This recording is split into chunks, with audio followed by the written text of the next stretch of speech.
سب سے گزارش ہے کہ ایک بار درود شریف پڑھ لیں۔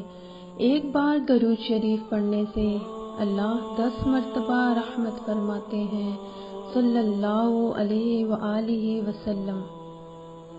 ہمارا یقین کمزور ہے لیکن اللہ کے وعدے تو سچے ہیں۔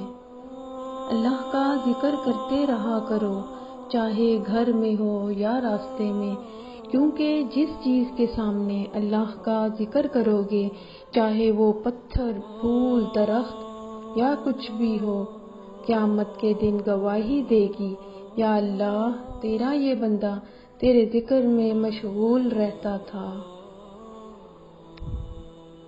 اللہ پاک نے انسان کو دل دیا لیکن اس کا سکون اپنے پاس رکھا اور فرمایا، یاد رکھو دل کا سکون صرف اللہ کی یاد میں ہے۔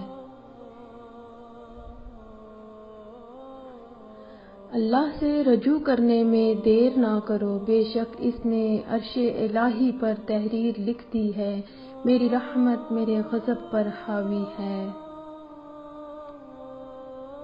ایک خوبصورت یقین، اللہ کبھی بھی دوسرا دروازہ کھولے بغیر پہلا دروازہ بند نہیں کرتا۔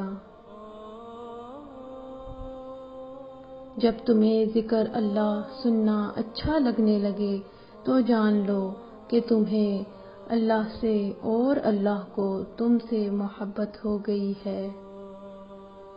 دنیا میں سب سے زیادہ مطمئن لوگ وہ ہیں جنہیں اپنے معاملات اللہ تعالیٰ کے سپرد کرنے کی عادت ہو۔ لہجے کی سختی دل کی سختی سے منسلک ہے۔ دل کی سختی اللہ سے دوری کی دلیل ہے، اور جو اللہ کا مقرب نہیں ہوتا وہ مخلوق کا مقرب نہیں ہو سکتا۔ آنسو کا جاری نہ ہونا دل کی سختی کی وجہ سے ہے، اور دل کی سختی گناہوں کی کثرت کی وجہ سے ہے۔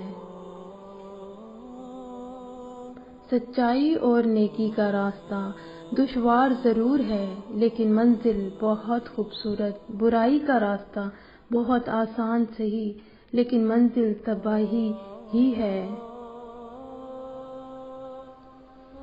اچھا ساتھی وہ ہے جسے دیکھنا تمہیں خدا کی یاد میں مصروف کر دے، جس کی گفتگو تمہارے علم میں اضافہ کرے اور جس کا عمل آخرت کی یاد دلائے۔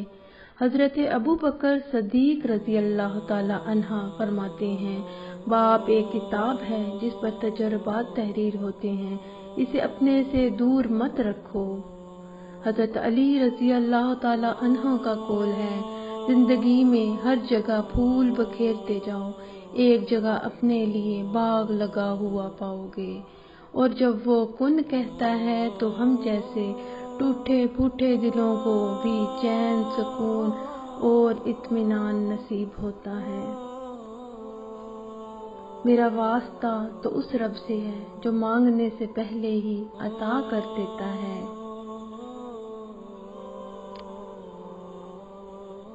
مجھے نماز کا آخری سجدہ بہت پسند ہے، یوں لگتا ہے اب جو اٹھا تو کائنات کا خالق سامنے ہوگا، کچھ دل میں ہوگا خود کہوں گا، وہ جواب دے گا اور کہے گا، اور تم اپنے رب کی کون کون سی نعمتوں کو جھٹلاؤ گے۔